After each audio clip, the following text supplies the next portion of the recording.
Willow Creek Springs presents Healthy Living with your host, Joe Grumbine.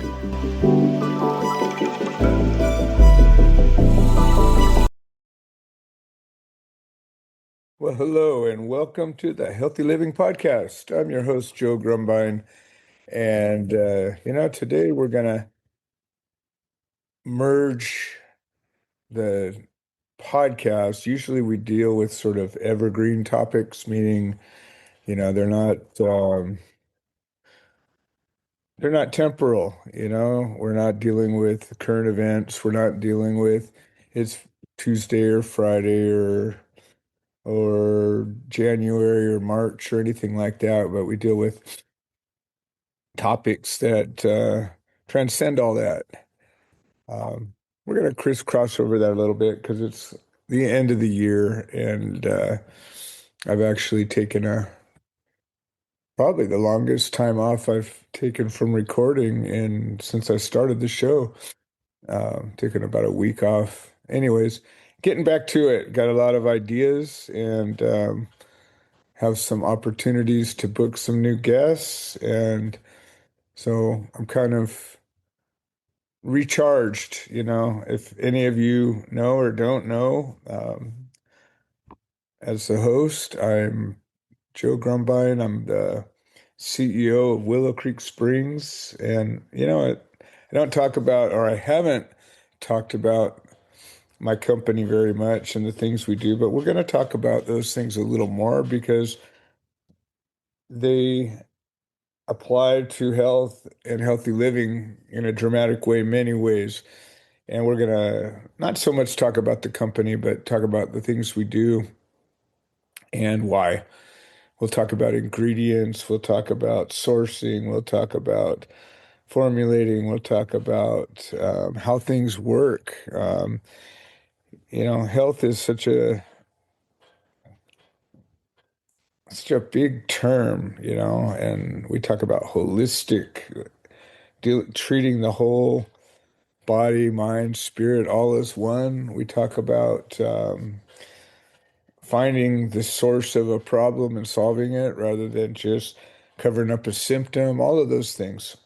Um, I'm also the CEO of Gardens of Hope. We have a little 2.5 acre botanical garden where we offer therapeutic horticulture, education, and personal retreats, all sorts of things. And I talk more and more about this nonprofit and the gardens and things like that um, in this podcast because I think it's important.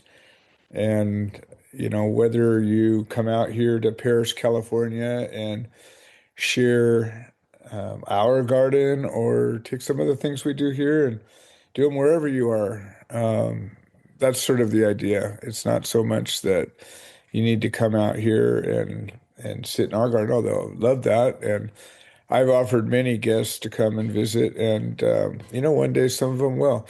No, actually, some of them have. I've conducted interviews here in the gardens. Love to do that. Anyways, I'm also a guy who has overcome a very invasive cancer. So over the last year, we're in our third year of the podcast, but over the last year primarily, I think I began the series in 24, but throughout 25, I've been sharing my journey of overcoming this cancer and other obstacles, as I called the series. But it's about solving problems. It's about realizing that anything can be resolved. And I'm still dealing with residual elements of this, and we haven't even determined that I've completely gotten rid of the cancer yet, but we're getting close for sure. But my hearing's crapped out, and I got all kinds of issues, anemia, and all this stuff, which we're going to be talking about. Also, I have a subscriber side to the show, and I'll be recording a subscriber episode, updating my condition after this. So If you're interested in either supporting the show or learning some juicy tidbits, um, that's the way to go. All right. Well, anyways, let's get into today's show. This is episode or part two of an episode that I started a while ago about gratitude. And really, it's about, how gratitude affects health and also how being in nature affects gratitude. So, a lot of my thoughts about health are that number one, anything's possible.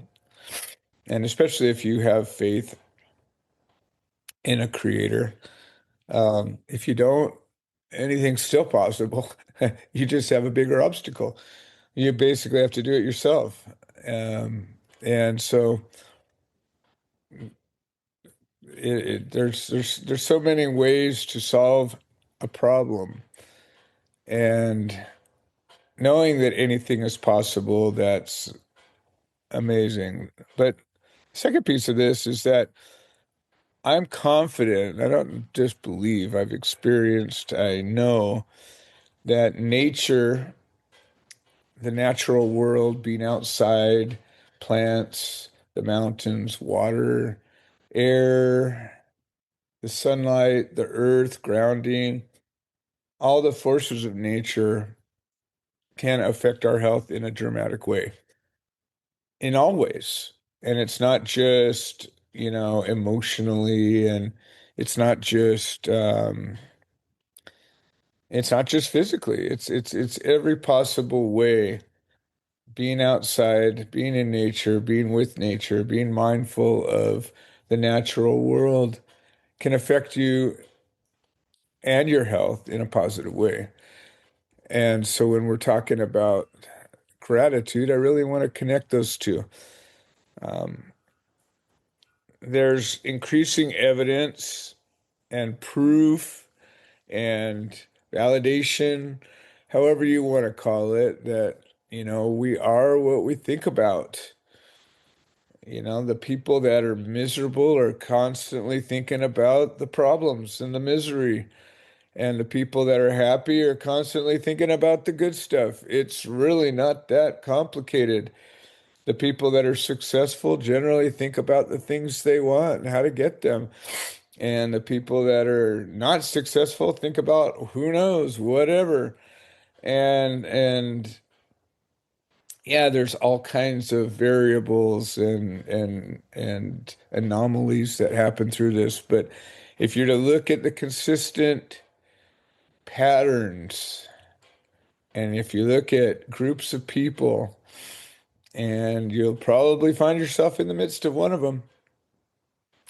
If you find yourself in a state of gratitude, meaning you acknowledge the things in your life that bring you joy and happiness, if you acknowledge the things that you are grateful for and spend time dwelling on that, those things tend to increase.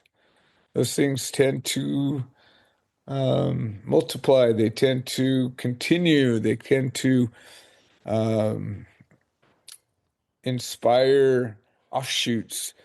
All of those things tend to happen. People that are ingrateful, they find themselves to be upset, angry, bitter, discontent, sad, depressed, and it's frankly too bad.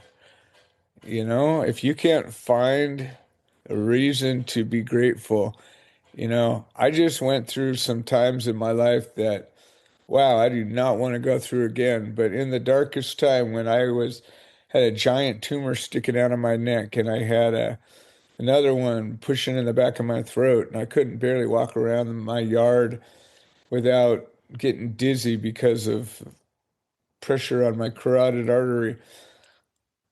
every morning, every afternoon, every day, even though I could barely sleep and I was in pain and suffering all the time, I found something to be grateful for.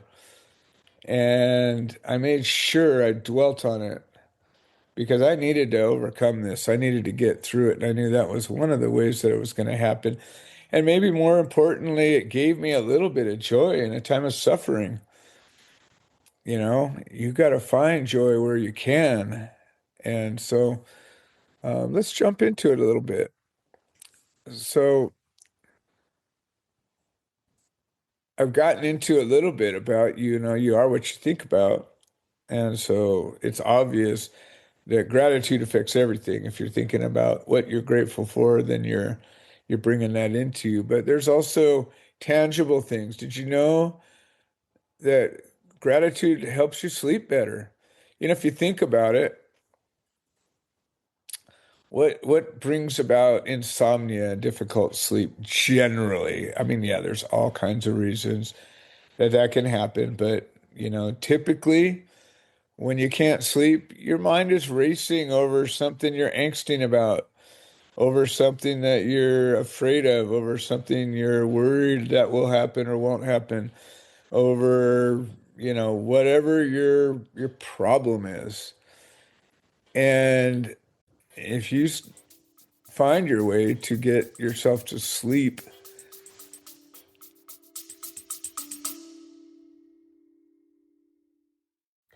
Hi, this is Joe Grumbine, and I wanted to share an update. The platform that hosts this podcast has made some changes to the subscriber settings, and we have a number of subscriber-only episodes that we offer to the supporters, and for a minimum of $3 a month, we can get you signed up. And if you're already signed up and you're having some kind of trouble locating these episodes in the other platforms, I would say maybe the best answer is to unsubscribe and then resubscribe. I'm sorry for the hassle. I don't have any way to make a change, but I'm very grateful for all the support. Thank you.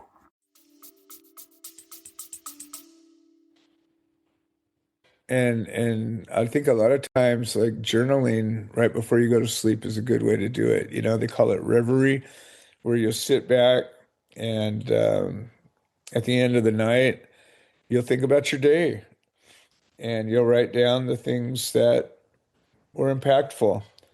Maybe if you're just doing a reverie journal, well, then you might think about more than just what you're grateful for. But for a gratitude journal, gratitude reverie, I think is maybe the most important thing you can do. And stopping to go and think about what happened today that I'm grateful for, you know, and it will put a smile on your face, and you'll go back and you'll just remember the good stuff. You know, I don't know how many people that I run into that seem to only remember the bad stuff in life. Like they'll tell me about this bad thing and that bad thing and this bad thing and that bad thing. And it's like, God dang it. Do you not remember anything good? Really? Like, I remember this whole different picture, and I barely remember the things you're talking about. And we've spent the time together. We've spent this experience together over years. And yet, your experience of this was terrible and mine was great. Well, I'll take mine over yours any day. And so practice that gratitude journal. It gets easier over time, you know? You start to create neural pathways that connect you to the um, those positive memories. And your memories in your brain are tied to emotions. So as you're thinking about it, remembering it, put that gratitude, put some feeling into it, and it will change the way you remember things in a positive way. And I think that's huge. So I really think that if you can take your mind at the end of every day and go back and think about everything good that happened in that day that you're grateful for, write it down if you can. but at least think about it. You're more likely to have some good sleep. And if you have good sleep, what does that do? We know that sleep is one of the most important pillars of health. So if you're sleeping better, you're healthy. So, geez, this is really a no-brainer. Get that gratitude to you, and you will find that your health gets better right off the bat. And let's look at being in nature and gratitude. And episode 1, I talked about a bunch of things, and I'm kind of getting to where I left off. I think that one of the things that where I left off was understanding interdependence. And now gratitude has a lot to do with acknowledging and being mindful of things that you receive. But the interdependence of a relationship is a basis of a lot of gratitude as well. So when you give something to somebody and they receive it gratefully, wow, doesn't that feel good? There's nothing worse than giving a gift to somebody and they're a petulant little child and they don't notice it, or they throw it on the floor, or they whatever, don't like it. And it feels terrible, or it feels, I don't know, not good, whatever, however you take it. And that's something that, we get over. There's lessons there too. You give without expectation, and you give knowing that it's going to help them some way or another.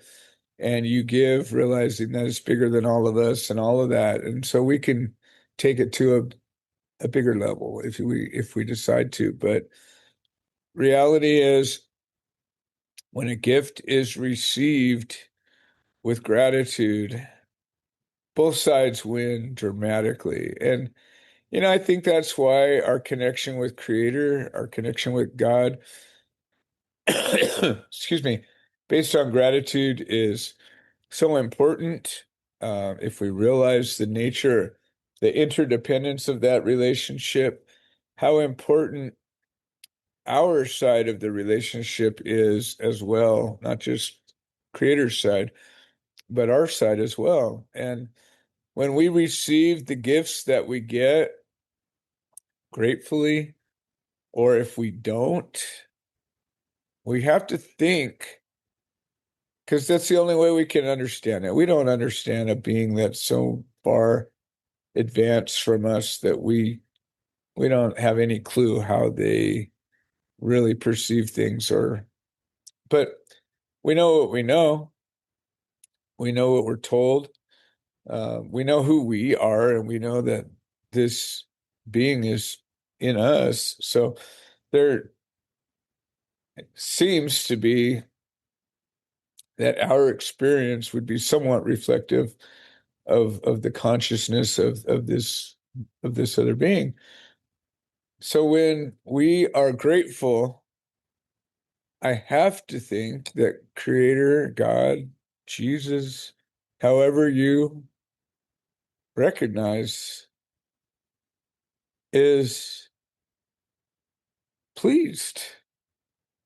Just the same way when you hand a piece of candy to a little kid and they smile and they put that thing in their mouth and they just find joy and they're just like, yeah. Or whatever. You throw a ball to a 7-year-old and they catch it and they throw it back to you and you catch it. And there's this connection. There's this beautiful, there's this joy that happens. An animal, we get those same connections on some level. Well, in the garden, we find a similar action. And when you spend time in nature, you start to recognize this interdependence. on how ecosystems and plants and animals all depend on each other. And you can be a part of this. If you're tending a garden, if you're um, observing a garden, if you're planting a garden, if you're planting a garden, watering a garden, weeding a garden, all the things that you might do, you start to recognize that you're become an integral part of this ecosystem. And there are very noticeable actions, reactions that occur. So when you water a garden, let's say in the summertime, and it's parched, maybe some plants have already died. Maybe there's plants that are wilted. Maybe there's some tough plants that are hanging on. Maybe there are plants in the full sun that are just protecting themselves and all wilted out, trying to just stay alive. Maybe there's plants in the shade that are doing all right, and there's still a little teeny bit of dampness in the soil. And then you apply water to the ground, and within 20 minutes or so, everything starts to perk up, and you feel it. If you're mindful and you're in this garden, you recognize that, first of all, everything cools off. So the ground itself cools, water moves heat. That water begins to be transpired up into the plants. You notice within generally minutes, all of a sudden the wilt begins to go away, unless there's still direct heat and sunlight. And sometimes the wilt just to protect the plant. But generally, you'll notice everything comes up. Little animals that move around. Sometimes if you're watering, you might spray off some aphids or some bugs that are crawling on the leaves of a plant. You might wash off some dust, opening up the pores and allowing for better photosynthesis. All those things happen, and there's an energetic transfer. There's negative ions transferring. There's just so many things that happen with an action like that. Or if you prune off some branches and all of a sudden let in some light where there was too much darkness, or take a branch that was crossing another and wearing it out, or taking off a diseased piece off a tree or off a bush. It's taking some weeds out, if you think about that. Well, there's a whole lesson on weeds, but when you have a bunch of weeds growing around a bush or a plant that you like, they're feeding from it. They're taking all the water, the nutrients, the air, the sunlight. They're blocking everything. They're little vampires. So when you take that out and then give it some water, all of a sudden that plant's like, whoa, I'm free. I'm not being choked. I can breathe again. I'm getting water. I'm getting air. I'm getting all these things. And there's a connection. And I guarantee it, people that grow pot plants, especially, I notice, for years and years, I've grown and counseled and consulted with people about gardening those types of plants. And the thing about a cannabis plant is that they're so responsive. They grow so fast that, people literally will sit there and watch them, and they'll, you know, from day to day, you can notice growth, and especially when a plant gets a little bigger. But when they're smaller, a new leaf came up. Oh, there's another leaf, and you're watching every single leaf come up, and it's exciting, But then all of a sudden, maybe you give it a little too much care, a little too much water, it stalls out. Next thing you know, a day goes by, nothing's happening, and all of a sudden I get the call. I don't know, there's something wrong, and I'm like, without hearing a word, without knowing anything about it, I go, don't watch it for a day or two. and then see what happens. And generally, things get back on track. So being mindful in the garden, you can get immediate satisfaction, you can get immediate results, you can find gratitude easily. But it also, I think, gives you some perspective about time and um, letting things mature, giving things time to happen. But I definitely think that gratitude um, brings out an understanding of interdependence, and we can transfer that into our whole life. I think it's really important. Um, Another thing that gratitude does is it can enhance your immune system. There are studies that suggest that people who are more grateful likely have stronger immune responses. And maybe it's because of reduced stress levels, better emotional regulation, all kinds of reasons why. But it kind of makes sense. Again, if you're focusing on your gratitude, you're probably thinking about your health. You're thinking about, I'm grateful that I'm awake. I'm grateful that I'm alive. I'm grateful that I breathe. I'm grateful that my hands and feet work. I'm grateful that my heart beats. I'm grateful for, my immune system. Man, if it wasn't for my immune system, shoot, I'd be dead of 1,000 diseases. For those of you who maybe don't know me at all, which is probably most of you, I didn't get vaccinated for anything. Um, And I didn't get COVID. I didn't get the flu. I haven't gotten, aside from this cancer, which has obviously been brutal, but it's not a contagious disease. I did this to myself.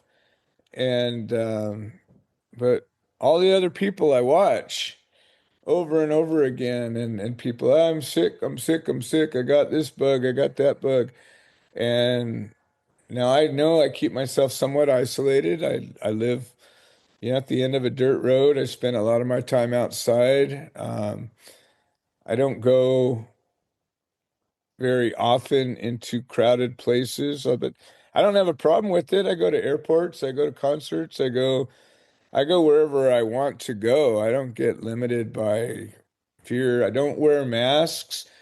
It's ridiculous if you think about it. It's like wearing a mask and trying to prevent toxic fumes without a respirator. It's you're not going to do it. And I see these people walking around with masks, and I'm just like, ugh. Yeah, I get the idea. It'll keep your sneeze away from me, but other than that, not much else. Anyways, back to gratitude. Sorry, I get off on a tangent a little bit. Now, I do have allergies, and I am recovering from this anemia that's a byproduct of the chemo. But the truth is, my immune system's responded better than most, and the doctors are so impressed with how I even handled the chemo. So I'm grateful for all of that, and whatever challenges I'm going through, I'm grateful that I'm here to go through them. And I'm learning and I'm solving, and I'm grateful I'm gonna be able to teach people how to solve that. Once I get this anemia licked, I'm gonna teach y'all how I did it. And I'm grateful for that. And I believe that your immune system is affected by everything. It's affected by your diet, it's affected by your genetics, it's affected by your environment, it's affected by your relationships, it's affected by stress, it's affected by your sleep, your exercise. I mean, hell, your lymphatic system is completely driven by motion. So if you're not exercising, moving around, it's not doing anything. So it all stands to reason that the interconnectedness of all of these things will cause your immune system to improve.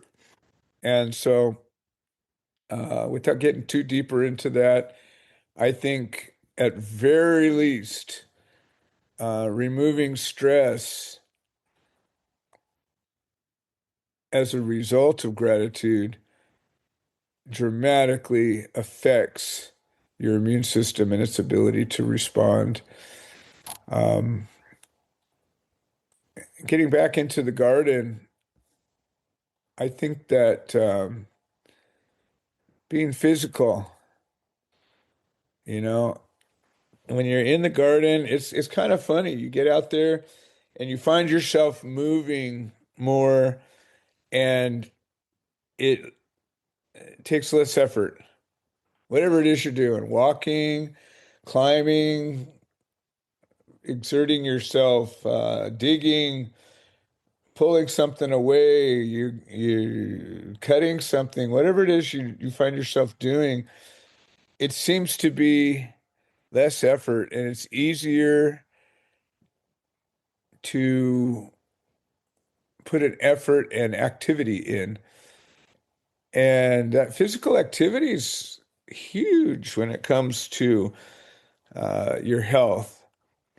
Motion itself, the human body was designed to be in motion, to stay in motion. And, when people find themselves sitting for too long, you get sore, you get stiff, hell, you can get, what do they call it, thrombosis from sitting in an airplane for too long. There's so many problems that happen from people sitting for too long, laying down for too long. Bed sores happen when you lay down for too long. Um, Circulation problems, heart problems, every kind of problem. Um, so being in motion is so easy when you're out in a garden. You almost have to tell yourself to sit down and stay there if that's what you're trying to do. It doesn't necessarily just happen.